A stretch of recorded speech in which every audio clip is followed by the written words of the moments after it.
What happens when a pregnant woman discovers her CEO husband's betrayal through a viral TikTok with 2 million views? Sarah thought she knew Jake Morrison until she found him partying with a supermodel while she sat home with his baby. But when Jake divorces her at their own baby shower and steals her life's work, he makes one fatal mistake. He assumes Sarah Mason is powerless. What Jake doesn't know is that Sarah has been hiding the biggest secret of all, one that will turn his billion-dollar empire to dust. This is the true story of how a woman lost everything, then discovered she had the power to take it all back.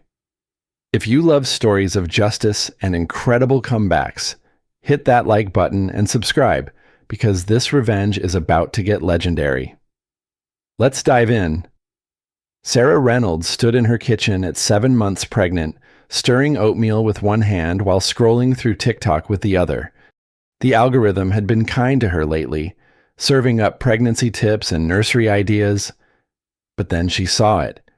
The video that would destroy her world. Her husband, Jake Morrison, CEO of the tech startup they had built together, was at Coachella, not alone. A stunning blonde in a barely there festival outfit was grinding against him while he poured champagne into her mouth. The caption read, "When your CEO boyfriend knows how to party while wifey stays home with the baby bump." 2.3 million views. 47,000 comments. Sarah's hands trembled as she read them. Poor pregnant wife at home while he's living his best life. She looks so basic compared to this goddess. Smart man trading up before the kid traps him. The blonde was Madison Wells, an Instagram influencer Jake had hired for their marketing campaigns. Sarah remembered suggesting her, praising her creativity and engagement rates. How naive she had been. Jake walked through the front door 20 minutes later, designer luggage in hand, acting as if nothing had happened. His hair was still messy from the festival, and Sarah could smell expensive perfume that wasn't hers. "How was your business trip?" Sarah asked, her voice barely steady. "Productive," Jake replied without looking at her. He grabbed a protein shake from the fridge, made some good connections. "You know how these conferences are." "Conferences," Sarah held up her phone. "This is what conferences look like now." Jake's face went pale as he saw the TikTok video. For a moment, Sarah thought she saw genuine remorse. Then his expression hardened. "Sarah, we need to talk." Those 5 words every married woman dreads. Sarah felt their baby kick, as if sensing the tension. "I've been thinking," Jake continued, settling into their dining chair like he was about to deliver a business presentation. "This marriage isn't working anymore. We're different people than when we started." "Different people?" Sarah's voice cracked. "Jake, I'm 7 months pregnant with your child." "That's the problem." He ran his hands through his dark hair, a gesture she once found endearing. "I'm 28 years old. My company is about to go public. I need a partner who can grow with me, not someone who's going to be stuck at home with a baby." The words hit her like physical blows. Sarah gripped the counter, her wedding ring catching the morning light streaming through their San Francisco loft windows. "Someone like Madison understands my world. She's sophisticated, photogenic, ambitious. The board loves her. Investors respond to her." Jake's voice took on the confident tone he used in pitch meetings. "Image matters in this business. Sarah, you know that." "I helped you build this company," Sarah whispered. "The original app idea was mine. I coded the first prototype while you were still trying to find investors. And I'm grateful for that," Jake said, already moving toward their bedroom. "My lawyer will make sure you're taken care of. The prenup protects both of us." Sarah followed him, watching as he began throwing clothes into a suitcase. Designer shirts she had bought him for Christmas, the watch she saved for months to afford, the life they had built together, reduced to items in luggage. Jake, please, we can work through this. Marriages have rough patches. The pregnancy hormones make everything more intense. But after the baby comes, there is no after. Jake zipped his suitcase with finality. I'm moving in with Madison. My lawyer will be in touch about the divorce proceedings. He paused at the door, briefcase in hand, looking every inch the successful CEO the business magazines loved to profile. For a moment, Sarah thought he might say something kind, something that acknowledged the 3 years they had spent together, the dreams they had shared. Instead, he said, "Don't make this harder than it needs to be. Sarah, you're a smart woman. You'll figure it out." The door closed behind him with a soft click. Sarah sank onto their couch, her hands cradling her belly. Through the floor-to-ceiling windows, she could see the San Francisco Bay sparkling in the distance. This view had once represented possibility, the future they were building together. Now it felt like a prison. Her phone buzzed with notifications, more comments on the viral video, more strangers dissecting her marriage, her appearance, her worth. The digital mob had already decided Jake Morrison was a success story, and she was just another woman who couldn't keep her man happy. Little did they know, Sarah Reynolds had secrets of her own, secrets that would change everything. But first, she had to survive what was coming. 2 weeks later, Sarah stood in Maya Chen's beautifully decorated backyard, surrounded by 30 of her closest friends and family members. Pink and gold balloons danced in the afternoon breeze, and a 3-tiered cake shaped like a baby booty sat on the dessert table. Maya had insisted on throwing the baby shower, despite Sarah's protests that she wasn't in the mood for celebrating. "You need this," her best friend and business partner had said. "You need to remember that you have people who love you, baby or no baby daddy." Sarah had reluctantly agreed, hoping the distraction might ease the constant ache in her chest. For 2 hours, she had managed to smile and laugh, opening gifts and playing silly games. She almost felt normal again. Then Jake walked through the garden gate. The conversation died instantly. 30 faces turned toward him, expressions ranging from shock to outright hostility. He wore a perfectly tailored navy suit and carried a manila envelope. "Jake," Sarah's voice came out as a whisper. "What are you doing here?" "I tried calling," he said, his tone businesslike. "This couldn't wait." Maya stepped forward, her small frame vibrating with anger. "Are you seriously doing this here?" "At her baby shower." "It's better to handle these things cleanly," Jake replied, extending the envelope toward Sarah. "No drama, no drawn-out process." Sarah's hands shook as she took the papers. The legal language blurred before her eyes, but she caught the important words, "Petition for dissolution of marriage." Irreconcilable differences. Division of assets. You couldn't wait until after the baby was born. This came from Sarah's sister, Emma, who had flown in from Boston for the shower. Jake's jaw tightened. "Actually, there's something else everyone should know." He pulled out his phone and showed them a photo of him and Madison at what looked like a fancy restaurant. Madison's left hand prominently displayed a massive diamond ring. "Madison and I got engaged yesterday." The gasps from the party guests were audible. Someone's champagne flute shattered on the patio stones. "You proposed to your mistress while your wife is pregnant." Emma's voice rose to a near shout. "Sarah and I have been having problems for months," Jake said, his media-trained voice smooth and confident. "The pregnancy was an accident. We both knew this marriage was over." "That's not true," Sarah managed, her voice barely audible. "Isn't it?" Jake's eyes met hers, and she saw something cold there, something she had never noticed before. "When was the last time you came to a company event with me? When was the last time you even got dressed up? You've been checked out of this relationship since the first trimester. The cruelty of his words, delivered in front of everyone she cared about, hit Sarah like a physical blow. Several guests were now filming with their phones. She realized this moment would be online within hours, dissected by strangers who would decide whether she deserved sympathy or blame. I was tired, she said weakly. Pregnancy is exhausting. You said you understood. I understood for a while, Jake replied. But Madison showed me what it's like to be with someone who actually wants to be part of my life, not just along for the ride.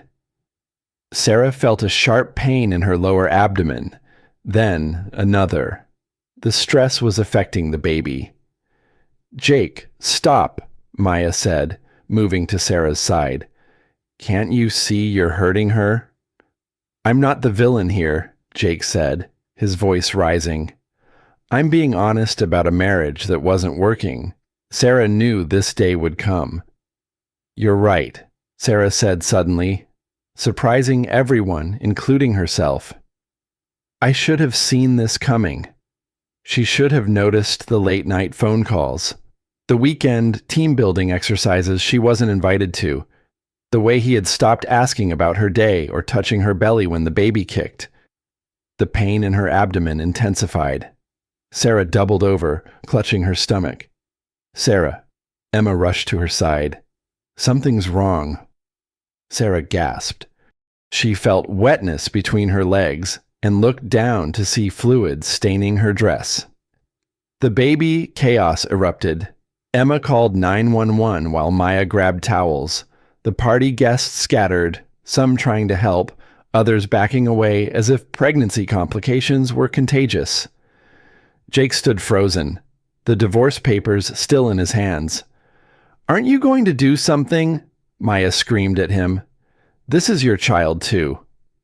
Jake looked at Sarah, writhing in pain on a lawn chair while they waited for the ambulance. For just a moment, his composed facade cracked, and she saw fear in his eyes. Then his phone rang. He glanced at the caller ID Madison. He answered it. Hey, babe. His voice shifted back to warm and loving, a tone Sarah hadn't heard directed at her in months. Yeah, I'm handling the paperwork now. Should be done soon. Sarah watched her husband of 3 years walk to the far side of the garden to take his fiancé's call while paramedics loaded her into an ambulance. The baby, thankfully, was fine. False labor brought on by extreme stress. But as Sarah lay in the hospital bed that evening, scrolling through social media posts from her own baby shower, she realized something important. She was done being Jake Morrison's victim. It was time to remember who Sarah Reynolds really was. Sarah's phone rang at 6 a.m., jolting her from restless sleep.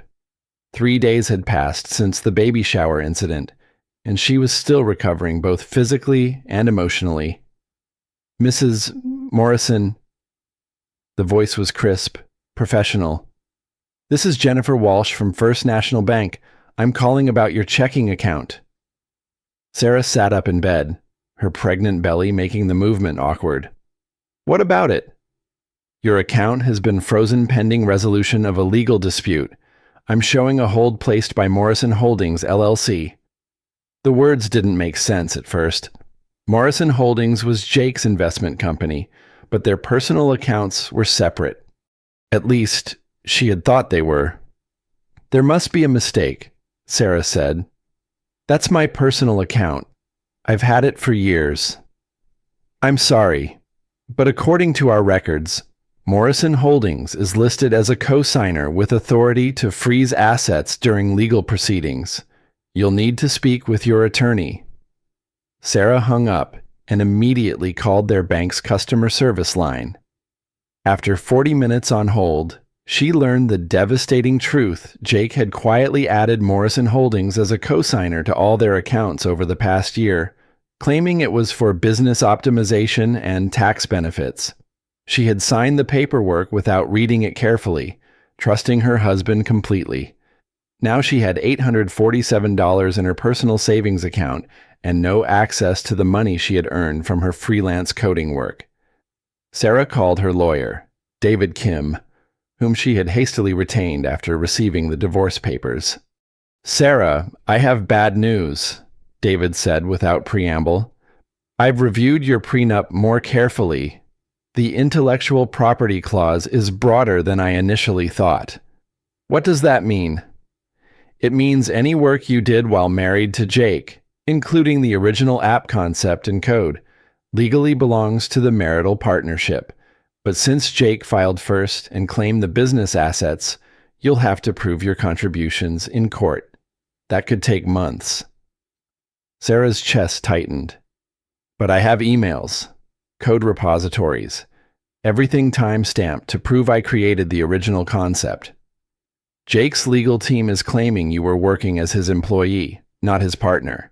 They're saying the app was his idea and you were simply implementing his vision under his direction." "That's insane. I have witnesses. Maya was there when I first pitched the concept. My sister heard me talking about it at Christmas 2 years ago." "Hearsay won't be enough," David said gently. "Do you have any written documentation where Jake acknowledges the idea was yours? Contracts, partnership agreements, anything official?" Sarah's mind raced through years of casual conversations, text messages, and informal collaborations. Jake had always been the public face of their company, while she stayed in the background, coding and problem solving. She had been happy to let him take the spotlight, never imagining she would need proof of her own contributions. "No," she whispered. "We were married. I trusted him." That afternoon, Maya came over with Chinese takeout and a grim expression. "I have more bad news," Maya said, settling onto Sarah's couch.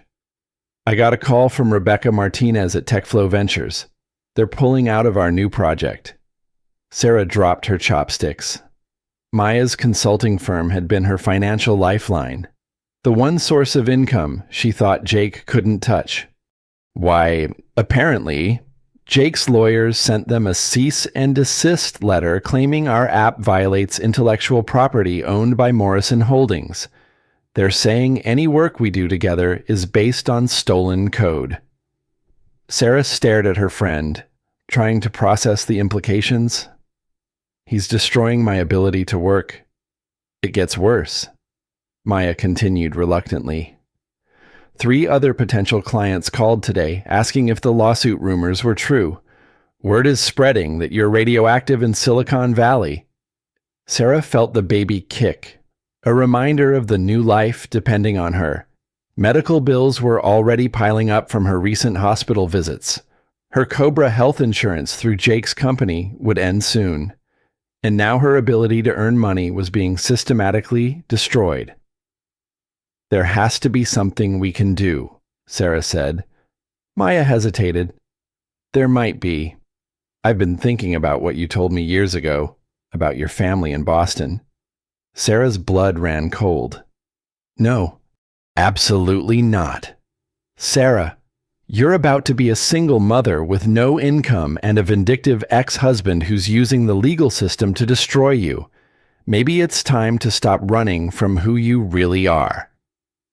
6 years ago, Sarah had fled Boston after a massive fight with her father, Frank Reynolds, over his expectations for her life. The Reynolds family had built their fortune in investment banking and real estate. But Frank had wanted Sarah to join the family business instead of pursuing her tech dreams. She had left with nothing but her college fund, determined to prove she could succeed on her own terms. She had even changed her name from Sarah Reynolds to Sarah Mason to avoid any connection to her family's wealth. "My father and I haven't spoken in years," Sarah said. "He probably doesn't even know I'm married." "Maybe it's time to change that," Maya said gently. "Because right now, Jake is counting on you being powerless. He's betting that you don't have the resources to fight back."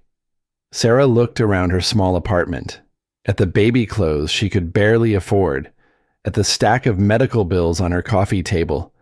Outside, San Francisco glittered with the promise of tech fortunes and startup dreams. Jake had systematically cut off every avenue of financial independence, using the legal system and her own trust against her. He thought he had trapped her completely. What he didn't know was that Sarah Reynolds came from a family that had been playing financial chess for 3 generations. It was time to stop playing defense. That night, Sarah stared at her father's contact information for 2 hours before finally typing a simple message. "Dad, it's Sarah. I need to talk." The response came back within 5 minutes. "I'll have my plane ready. Come home." Sarah's phone buzzed at 3 a.m. with a text from an unknown number. "Saw the news about the divorce. Don't worry. Jake's taking good care of me now. Hope the baby drama gets better soon. XOXO, Madison." Attached was a photo of Madison and Jake on a private jet. Champagne glasses raised in a toast. Sarah was still staring at the message when the contractions started. Sharp, breath-stealing pain that radiated from her lower back through her entire abdomen. At 32 weeks pregnant, this was far too early. "Maya," Sarah gasped into her phone. "Something's wrong." The ride to San Francisco General Hospital passed in a blur of pain and panic. Maya held Sarah's hand in the back of the Uber while Sarah tried to breathe through contractions that were coming every 3 minutes. "It's too early." Sarah kept repeating, "The baby isn't ready." In the emergency room, monitors beeped urgently as Sarah's blood pressure spiked. The contractions were relentless now, and she could see fear in the nurses' faces as they worked to slow her labor. "We need to stop this," Dr. Patricia Reeves explained, adjusting medication drips. "Your baby needs more time to develop. The next few hours are critical." Through her pain, Sarah managed to call Jake. He needed to know his child was in danger. The call went straight to voicemail. She tried again. Voicemail. Maya took the phone and tried calling Jake's office, his assistant, even Madison's public Instagram account. No response. "Where is he?" Sarah sobbed between contractions. "According to Instagram," Maya said grimly, "somewhere over the Pacific Ocean, flying to Tokyo for Madison's modeling shoot." Dr. Reeves returned with paperwork and a concerned expression. "Sarah, I need to talk to you about your insurance coverage." "What about it?" "It's been terminated. According to our system, your policy through Morrison Holdings was canceled yesterday." Sarah's world tilted sideways. "That's impossible. Jake wouldn't." But even as she said it, she knew he would. "We can still provide emergency care," Dr. Reeves continued. "But if we need to deliver the baby early, the NICU costs could be significant. Premature babies often require weeks or months of intensive care." "How significant?" "Potentially tens of thousands of dollars per week." Sarah closed her eyes, trying to process this new crisis while her body fought to deliver a baby that wasn't ready to be born. Jake had not only left her financially stranded, but had actively sabotaged her ability to care for their child. The contractions continued for 18 hours before finally slowing enough for Dr. Reeves to declare the crisis temporarily stabilized. Sarah would need to remain on bed rest for the remainder of her pregnancy. Bed rest means no work, no stress, no activity beyond absolutely essential, Dr. Reeves explained. Any additional strain could trigger premature labor, which meant no income, no ability to fight Jake's legal maneuvers, and complete dependence on others for survival. Maya helped Sarah back to her apartment, where a stack of medical bills already waited on the kitchen counter. The emergency room visit alone would cost $12,000. "I have some savings," Maya offered quietly. "I can't ask you to." "You're not asking. I'm offering." Maya's voice was firm. "But Sarah, this can't go on. You need real help." That evening, alone in her apartment, Sarah finally opened her laptop and began typing an email to her father. She explained everything: the marriage, the pregnancy, Jake's betrayal, the financial trap she was caught in. She hesitated before hitting send, knowing that reaching out to Frank Reynolds would change everything. Once her family learned about her situation, there would be no going back to her carefully constructed independent life. But as she looked at the ultrasound photo on her coffee table, her daughter's tiny profile visible in grainy black and white, Sarah realized her pride was a luxury she could no longer afford. She sent the email. Frank Reynolds called her within 20 minutes. Sarah Elizabeth Reynolds.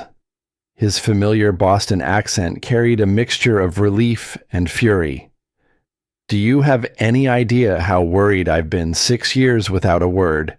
And now I find out you're married, pregnant, and being destroyed by some startup punk who doesn't know who he's messing with. Despite everything, Sarah smiled at the sound of her father's voice. Hi, Dad. Pack a bag. My plane lands at SFO in 4 hours. Dad, I can't travel. Doctor's orders. Then I'm coming to you. We'll handle this situation properly. It's complicated. Sarah, Frank's voice softened. You're my daughter. Your child is my grandchild. Nothing else matters. For the first time in weeks, Sarah felt something she had almost forgotten: hope. Jake Morrison had made a critical error in his campaign to destroy her. He had assumed Sarah Mason, struggling startup founder, was powerless against his wealth and connections. He had no idea he was actually dealing with Sarah Reynolds, daughter of one of Boston's most powerful financial dynasties. The real battle was about to begin. Frank Reynolds arrived at Sarah's San Francisco apartment like a small hurricane in a $5,000 suit. At 58, he still commanded attention the way successful men do, with perfect posture, piercing blue eyes, and an aura of absolute confidence. Sarah barely had time to change out of her maternity pajamas before he was knocking on her door, flanked by 2 assistants carrying briefcases and a stack of legal documents. Let me look at you, Frank said, pulling his daughter into a careful hug that accommodated her pregnant belly. Too thin. We'll fix that. Within 2 hours, Sarah's apartment had been transformed into a war room. Frank's team had set up laptops on her dining table, and her coffee table was covered with financial statements, legal briefs, and investigation reports. This Jake Morrison character made one crucial mistake, Frank said, reviewing documents while Sarah sipped the gourmet hot chocolate his assistant had somehow procured. He underestimated his opponent.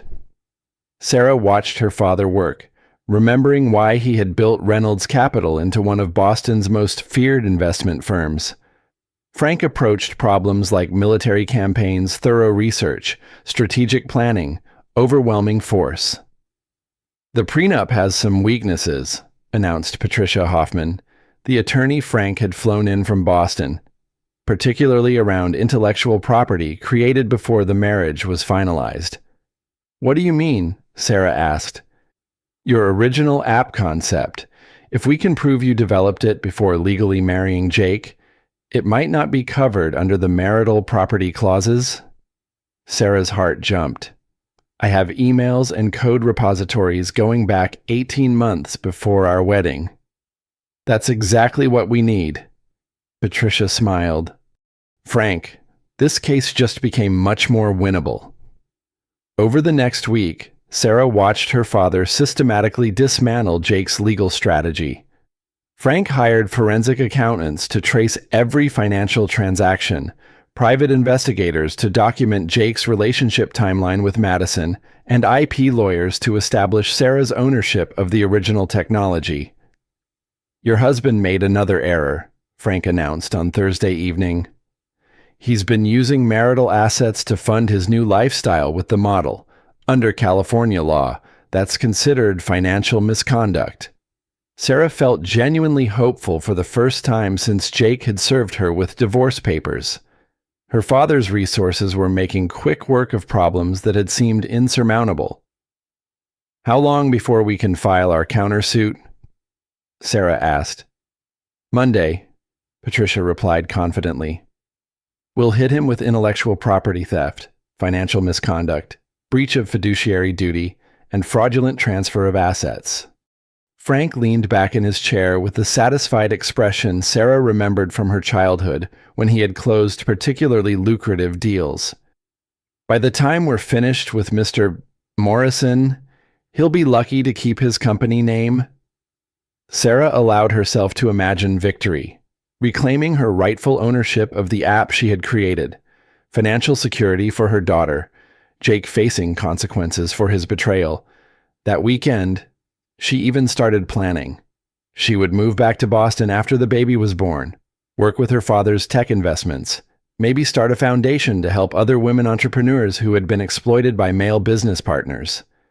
The future suddenly looked bright again. On Monday morning, Patricia called with devastating news. Sarah, I'm afraid we have a problem. A big one. What happened? Jake's legal team filed a preemptive strike. They're claiming you signed over your intellectual property rights 2 years ago as part of a corporate restructuring agreement. Sarah's blood ran cold. That's impossible. I never signed anything like that. They have documents, your signature, witnesses. It's all properly notarized and filed with the state. Frank took the phone from Sarah's trembling hands. Patricia, what exactly are we looking at? Insurance paperwork, Frank, brilliantly disguised. Jake's lawyers embedded the IP transfer language in what appeared to be routine business insurance forms. Sarah signed them thinking she was just updating company policies. Sarah remembered the stack of boring paperwork Jake had asked her to sign 2 years ago. Insurance stuff, he had said, just keeping everything current for the business. She had trusted him completely, signing without reading the fine print. Can we challenge it? Frank asked. We can try, but the documentation is solid. Jake's been planning this divorce for at least 2 years. Sarah sat down heavily, her hands automatically going to her belly.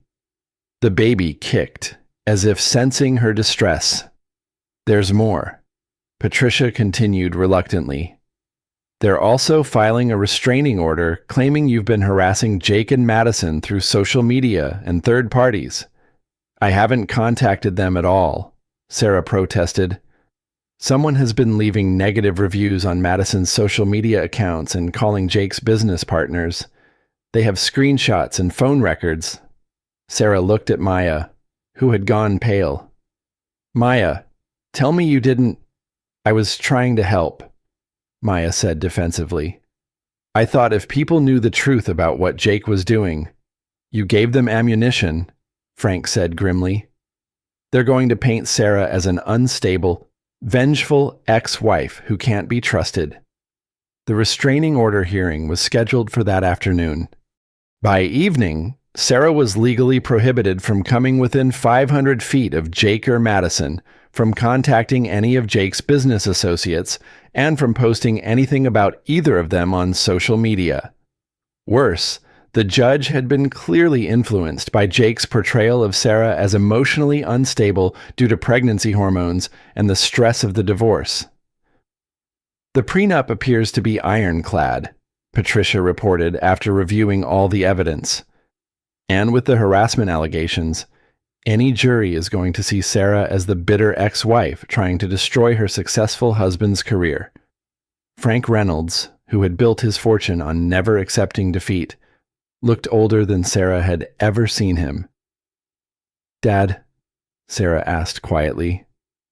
We'll keep fighting, he said, but his voice lacked its usual conviction. There has to be something we're missing. But Sarah could see the truth in her father's eyes. Jake had outmaneuvered them completely. Every move Frank made, Jake had anticipated and countered. The boy from San Francisco had beaten the master of Boston financial warfare. That night, Sarah lay in bed staring at the ceiling, feeling her daughter move restlessly inside her. She had gone from crushing despair to soaring hope, and back to despair in less than 2 weeks. Jake Morrison hadn't just stolen her business and destroyed her marriage. He had played her family like amateurs. Universal dilemma. We've all trusted someone completely, only to discover they had been betraying us all along. That moment when you realize your own love and trust were used as weapons against you, it's a violation that cuts deeper than any other betrayal. Sarah's story reminds us that sometimes the people closest to us are capable of the most calculating cruelty. Sarah was folding tiny baby clothes when the notification chimed on her phone. A Google alert for her name had triggered, which was unusual since she had always maintained a deliberately low online profile. The link led to a TechCrunch article titled "The Dark Side of Silicon Valley When Startup Founders Turn Stalker." Sarah's heart stopped as she began reading. The article featured a large photo of Jake looking professional and concerned, alongside a smaller, unflattering photo of Sarah from her social media, clearly chosen to make her look disheveled and unstable. Jake Morrison, CEO of the rapidly growing analytics platform Morrison Holdings, has been forced to take legal action against his estranged wife, Sarah Mason, who has allegedly been conducting a harassment campaign designed to damage his company and his relationship with social media influencer Madison Wells. The article began. Sarah read in horror as the reporter painted her as a vengeful ex-wife who couldn't accept that her marriage was over. The article claimed she had been flooding social media with false accusations, harassing business partners with unsubstantiated claims about stolen intellectual property, and using her pregnancy to manipulate public sympathy. Maya's well-intentioned attempts to defend Sarah had been twisted into evidence of a coordinated attack campaign. This case highlights the darker side of startup culture, where personal relationships and business partnerships often become dangerously intertwined. The article concluded.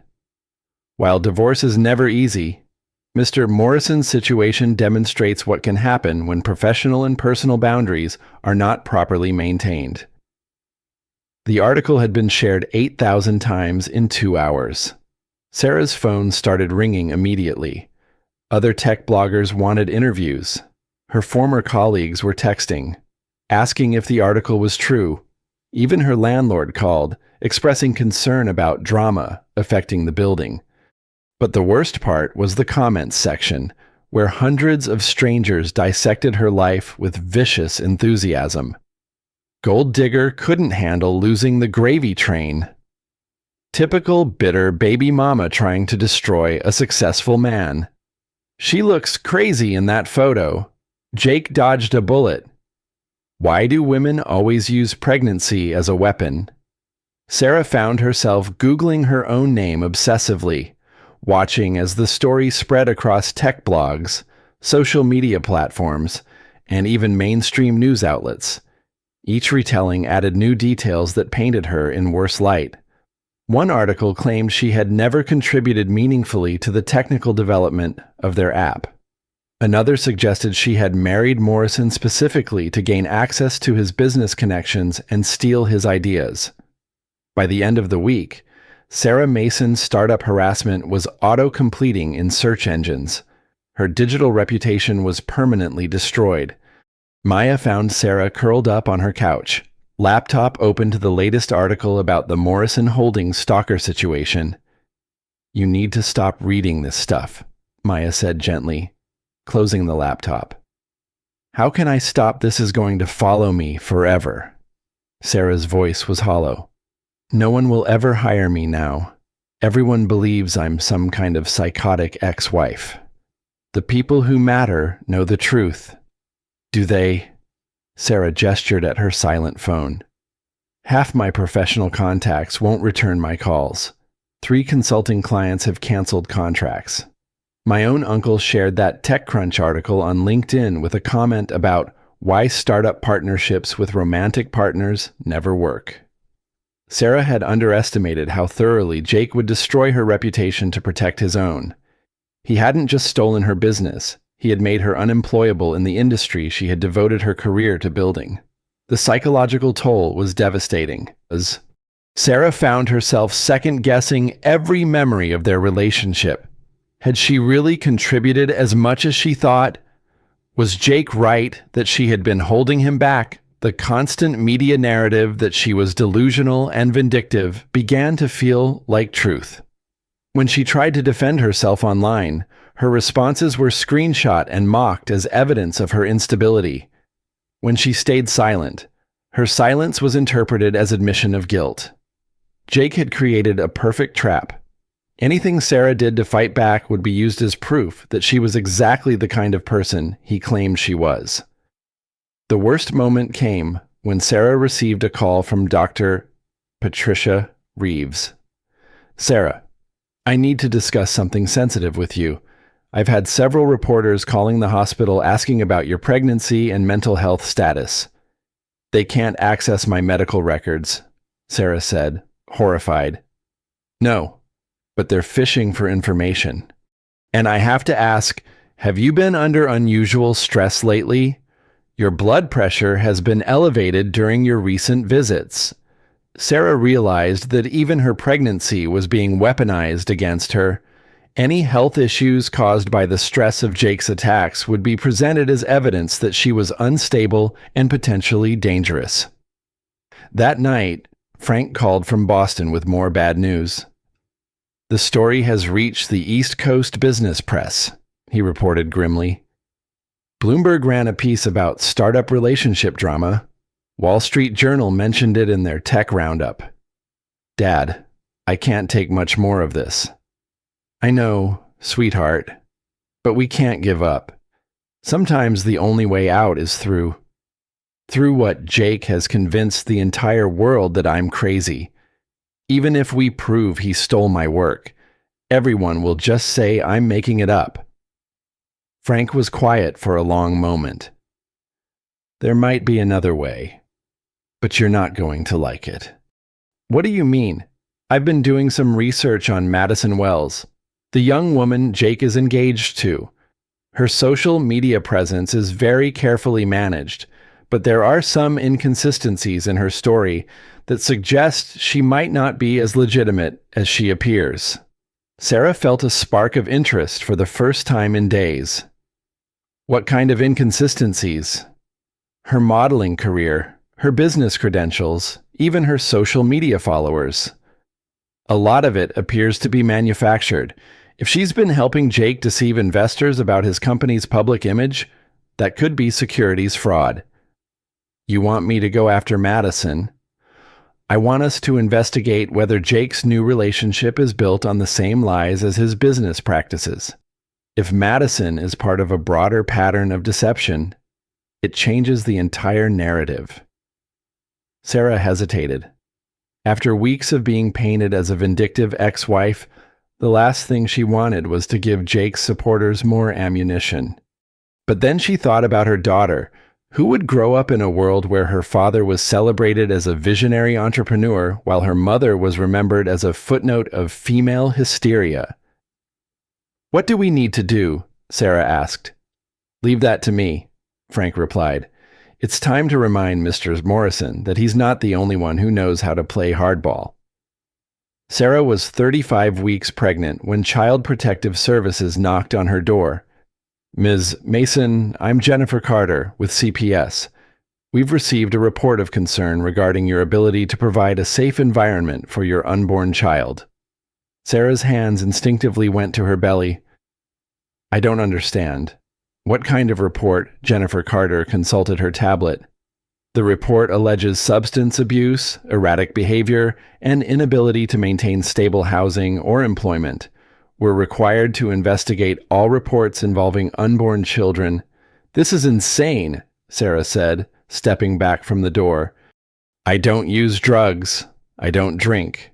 I've been on bed rest following doctor's orders."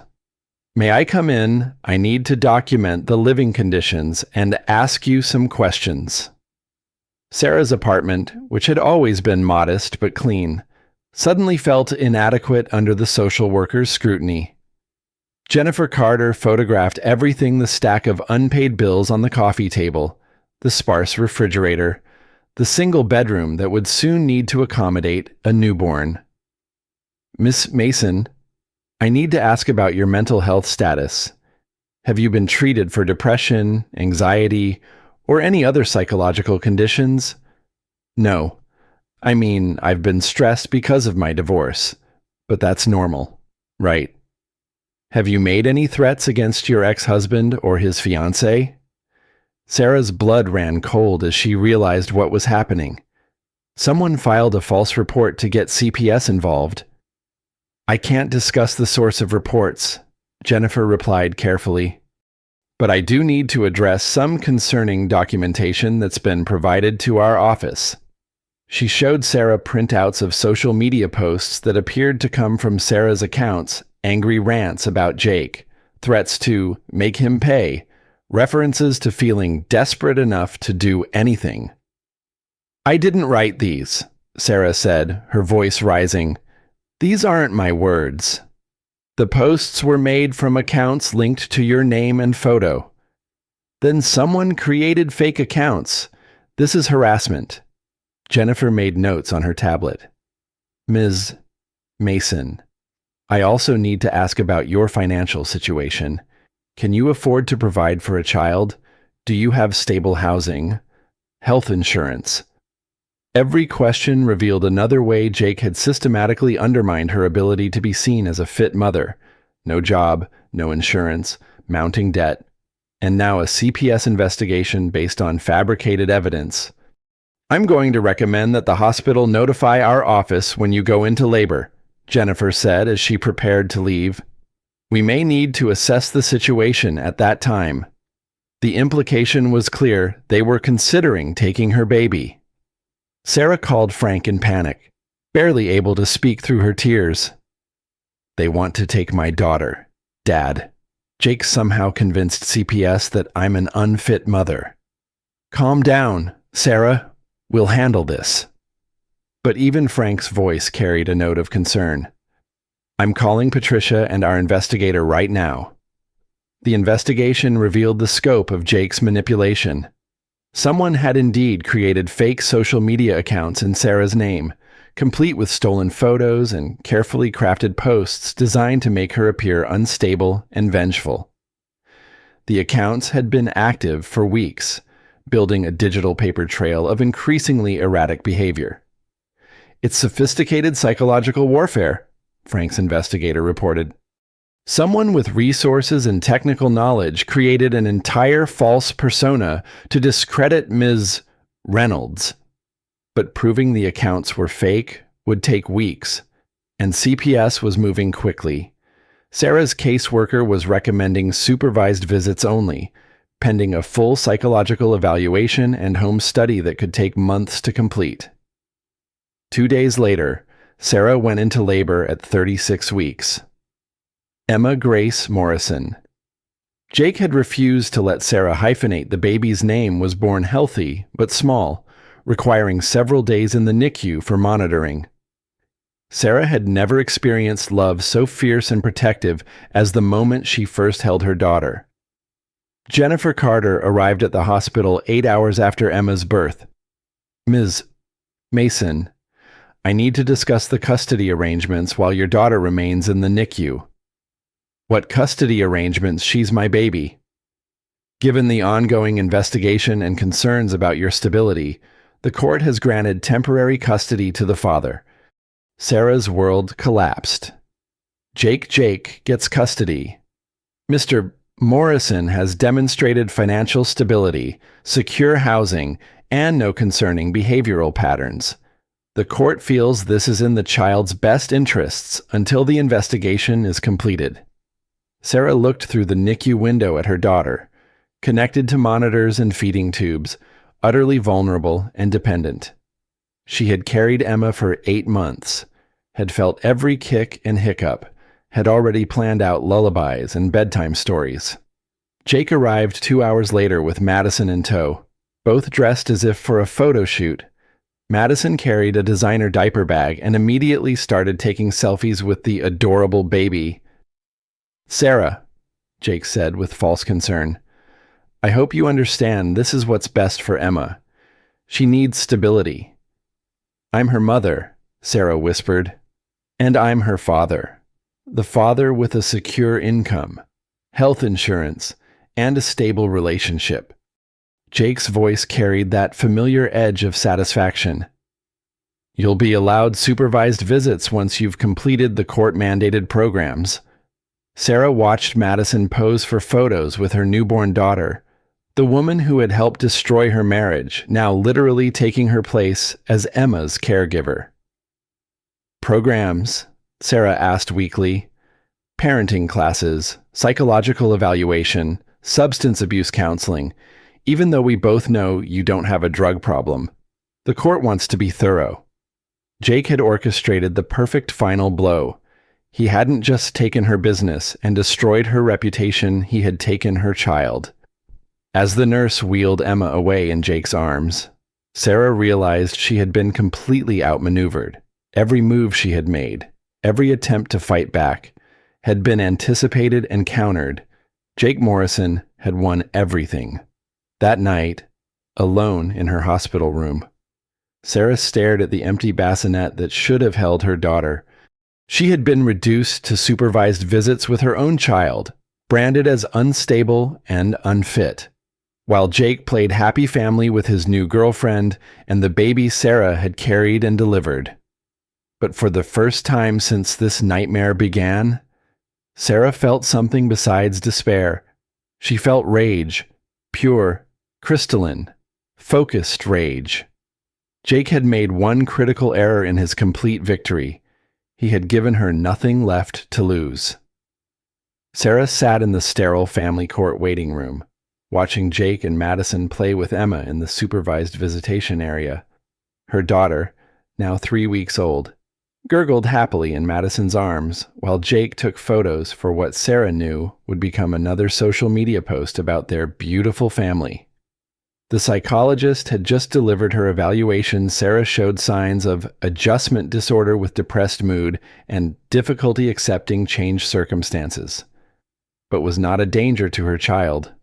Unfortunately, the report recommended continued supervised visits until Sarah could demonstrate emotional stability and financial independence. Catch-22. She couldn't get financial independence without her reputation, couldn't get her reputation back without fighting Jake, and couldn't fight Jake without appearing unstable. Maya found Sarah in the hospital cafeteria afterward, staring at a cup of coffee that had gone cold an hour ago. The investigator your dad hired found something, Maya said, sliding a manila folder across the table. Inside were printouts of financial documents, social media analytics, and what appeared to be modeling contracts. Madison Wells doesn't exist, Maya continued. I mean, she exists, but her entire background is fabricated. The modeling contracts, the follower counts, even her college transcripts, it's all been manufactured. Sarah looked up for the first time in days. What do you mean, manufactured? Her social media followers are 90% bots. Her modeling career consists of 3 photo shoots that Jake's company paid for. She never attended USC like her biography claims. And get this, her real name is Michelle Watson, and she has a criminal record for identity fraud in Nevada. Sarah felt a flicker of hope. Jake doesn't know, we don't think so. She's been running a long con, but she got sloppy when she started targeting someone with serious resources. Maya paused. Your dad wants to expose her, but there's something else he wants to discuss with you first. Frank arrived that evening with his usual entourage of lawyers and assistants, but his expression was more serious than Sarah had ever seen. Sarah, I need you to listen carefully to what I'm about to say, and I need you to consider it seriously. Okay. Michelle Watson Madison Wells isn't just a con artist. She's part of a larger operation that targets successful men in tech. Our investigator found evidence that she's done this before, at least 3 times. She finds men going through relationship troubles, presents herself as the perfect upgrade, then systematically drains their assets. Sarah absorbed this information. So Jake is being conned too. Spectacularly. She's already moved $2 million from his accounts to offshore holdings. But here's the thing, she's gotten sloppy because she thought Jake was an easy mark with no real family connections to investigate her. Frank leaned forward. She has no idea who you really are. Sarah. She thinks she's stealing from some nobody startup founder with no resources to fight back. The conversation Sarah had been dreading for 6 years was finally here. Dad, I can't go back to being Sarah Reynolds. I built my own life. Your own life is gone, Frank interrupted, but not unkindly.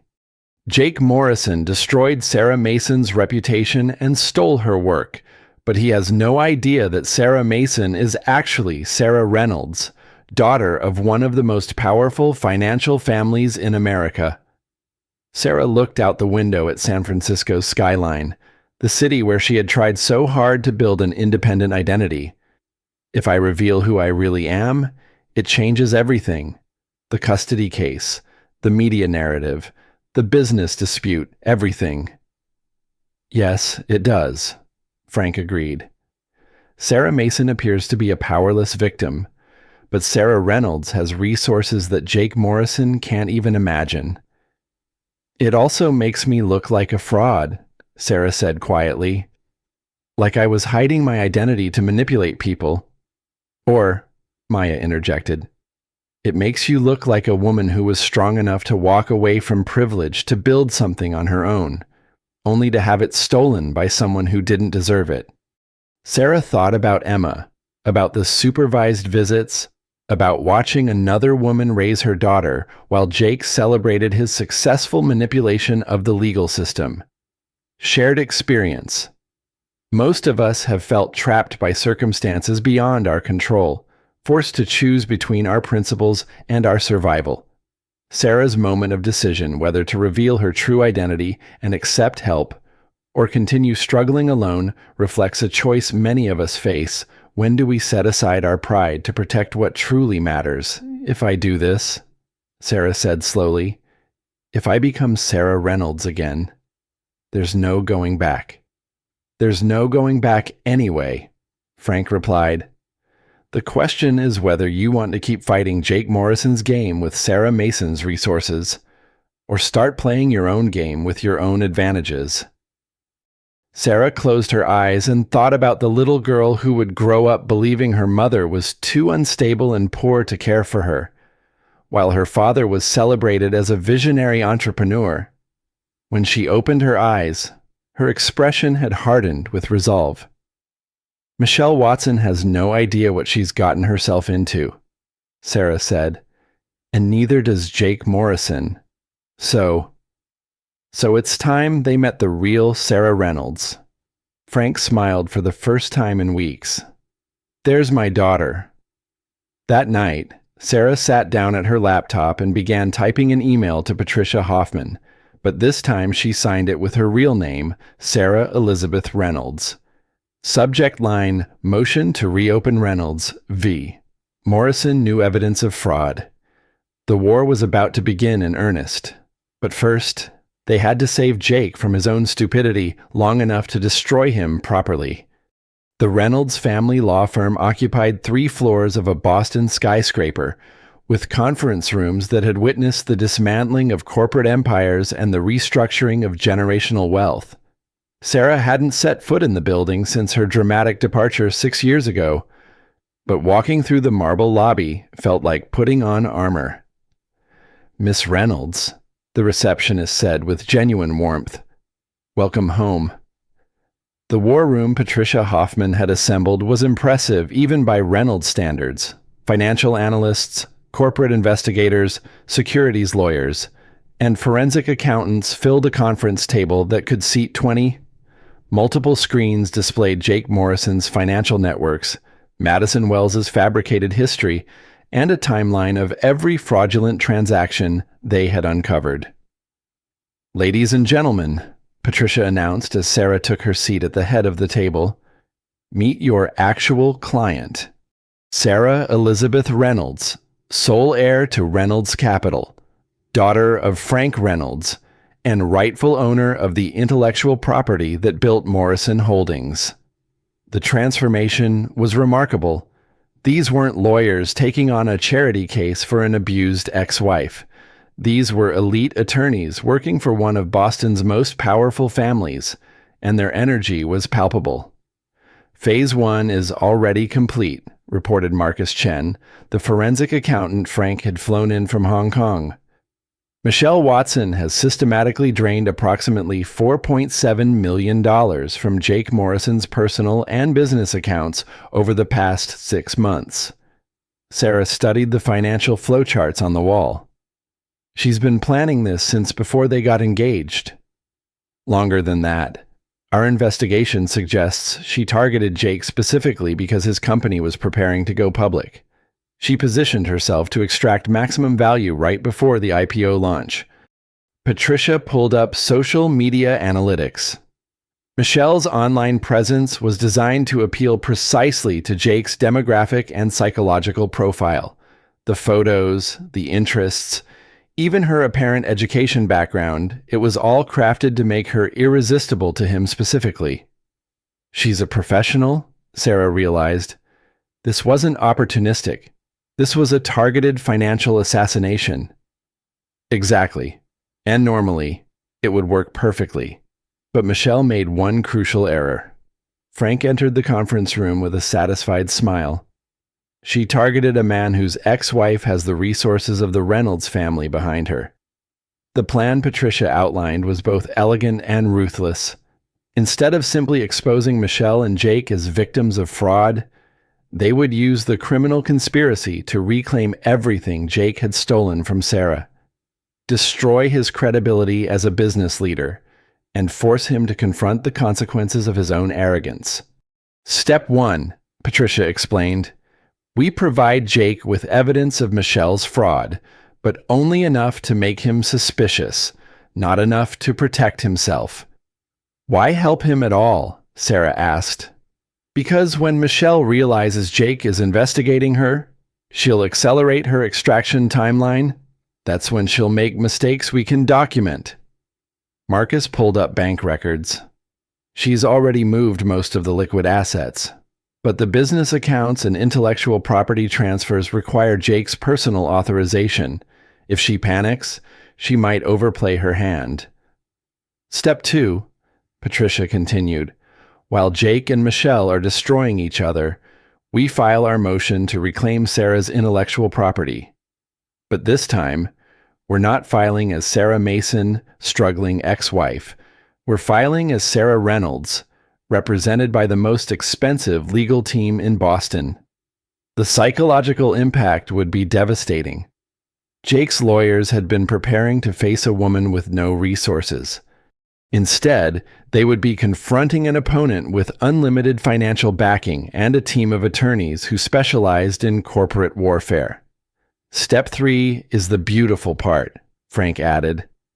Once we've reclaimed the intellectual property and Jake's credibility is destroyed by the fraud scandal, Morrison Holdings becomes effectively worthless, at which point Reynolds Capital will make a generous offer to acquire the company's remaining assets.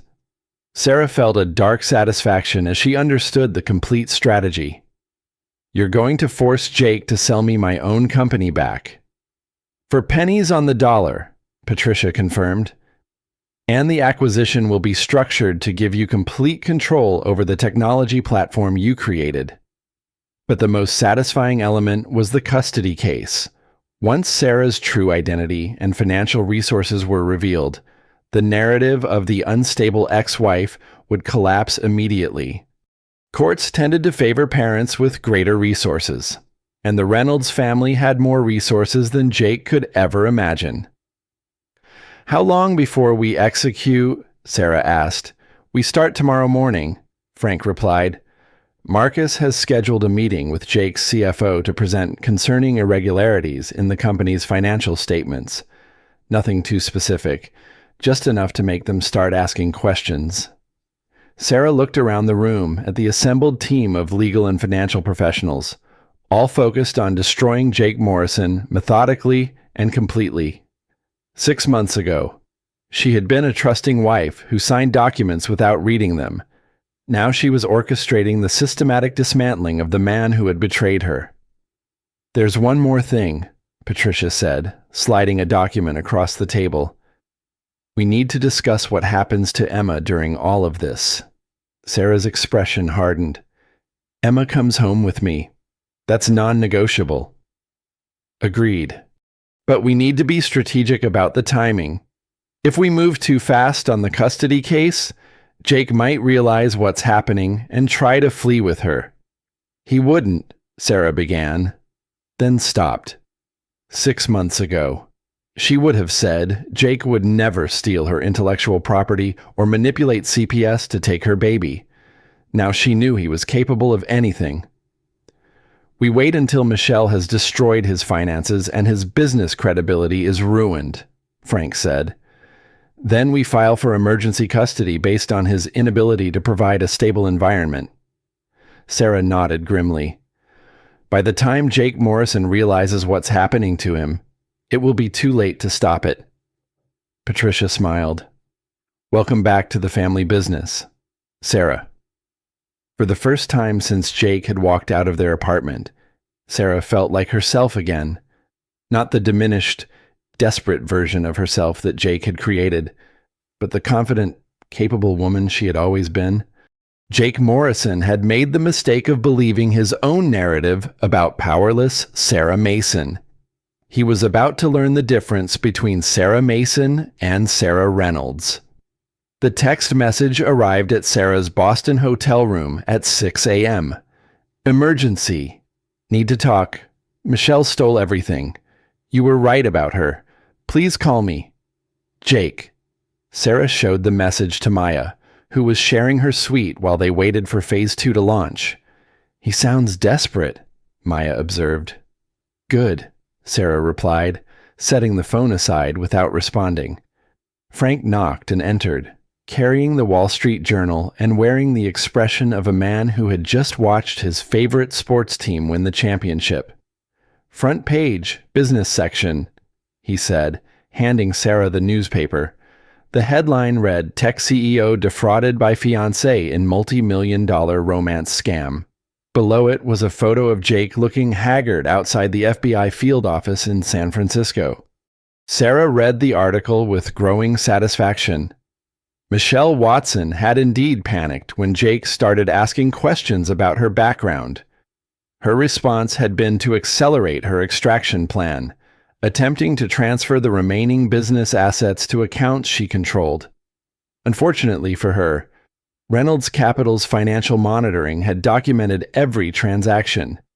The FBI had arrested Michelle at SFO while attempting to board a flight to the Cayman Islands with 2 suitcases of cash and bearer bonds. "How much did she steal?" Sarah asked. $8.4 million from personal accounts, plus another $3 million in business assets, Frank reported. "Jake Morrison is essentially bankrupt," Patricia called from Boston with an update on the legal proceedings. The intellectual property motion was filed this morning. Jake's lawyers tried to claim they needed time to respond, but Judge Martinez reviewed the evidence and issued a preliminary ruling. Sarah Reynolds is the rightful owner of the original app technology. What about Morrison Holdings? Without the core technology, the company is worthless. Their IPO has been suspended indefinitely. 3 major investors have pulled out. The board is calling for Jake's resignation.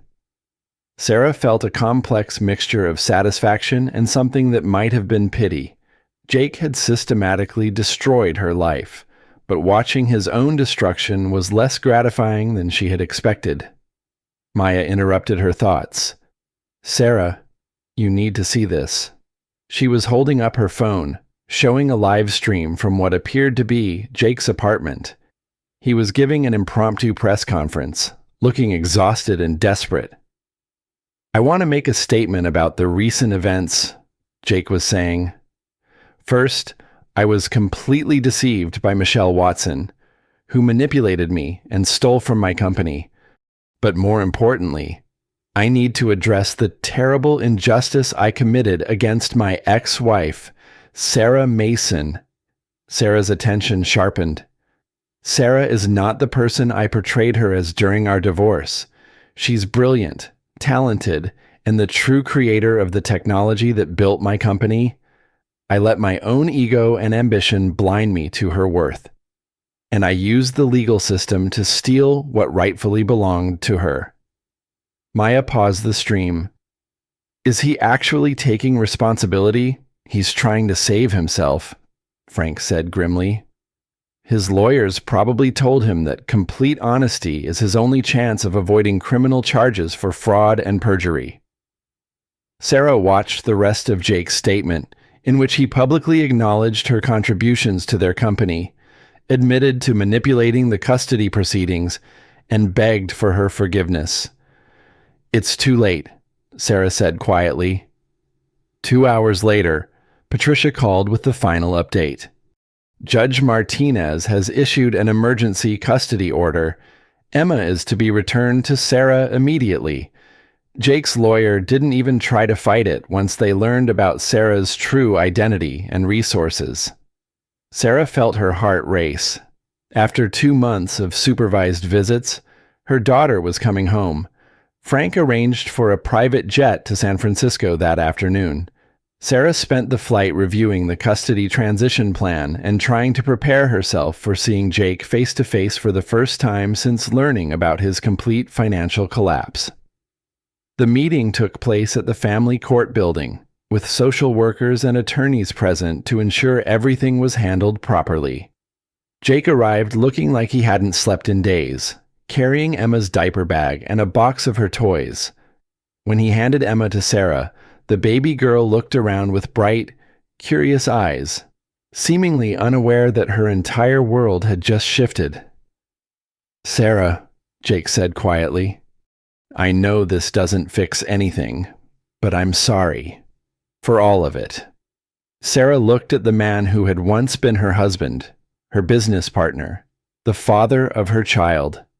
6 months ago, he had been confident, successful, convinced of his own superiority. Now he was broken, bankrupt, facing potential criminal charges for his role in Michelle's fraud scheme. "I know you are," Sarah said, "but sorry doesn't return the months I lost with my daughter. It doesn't repair the reputation you destroyed or restore the trust you betrayed." Jake nodded, his eyes filled with tears. "What happens now?" "Now you face the consequences of your choices," Sarah replied. "Just like I had to face the consequences of trusting you."